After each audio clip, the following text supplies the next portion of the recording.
అందుకే మాకు ఏ ప్లాట్ఫామ్ అయినా కానీ పబ్లిక్ ఉన్నారు కాబట్టి వాళ్ళతో కోఆపరేటివ్ అయ్యేసి కోఆర్డినేట్ చేసుకొని మా దగ్గర ఉన్నటువంటి అరైవల్ క్యాంపెయిన్ ప్రతి ఒక్కరికి తెలంగాణ రాష్ట్రంలో ప్రతి ఒక్కరికి అంటే నాట్ ఓన్లీ రైడర్ కానీ టూ వీలర్ యూజ్ చేసే వాళ్ళు కానీ వెహికల్ యూజ్ చేసే వాళ్ళకి కాకుండా ప్రతి పబ్లిక్ కూడా ఈ ట్రాఫిక్ అవేర్నెస్ అనేది కల్పించగలిగితే అంటే మాకు పబ్లిక్ ఉన్న చోట కానీ ఆ ప్రతి షాపింగ్ మాల్ కానీ కమర్షియల్ ఎస్టాబ్లిష్మెంట్స్ కానీ స్టూడెంట్స్ కానీ ప్రతి ఒక్కరికి మేము మా వద్ద నుంచి ఈ రోడ్డు మీద ఈ ట్రాఫిక్ అవేర్నెస్ అనేది వాళ్ళకి కొంచెం మేము చేర్చగలిగితే వాళ్ళలో అవేర్నెస్ కల్పించగలిగితే ఈ రోడ్ యాక్సిడెంట్స్ ని నివారించగలుగుతామనేసి ఒక చిన్న ప్లాట్ఫామ్ తీసుకొని మేము కోఆర్డినేట్ అయ్యి మా యొక్క ఈ ట్రాఫిక్ అవేర్నెస్ ని అందరికీ తెలియపరచడం జరిగింది.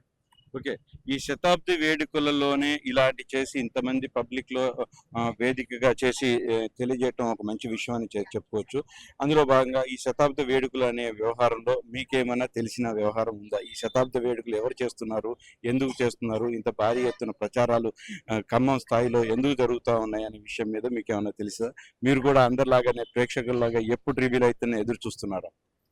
ఓన్లీ ప్లాట్ఫామ్ దొరికింది, మనం ట్రాఫిక్ అవేర్నెస్ ని కల్పించాలి అనే ఉద్దేశంతో కల్పించడం జరిగింది. ఓకే. సో అయితే మొత్తానికి మీకు కూడా తెలియదు అనే విషయం మీద నాకు అర్థమైంది.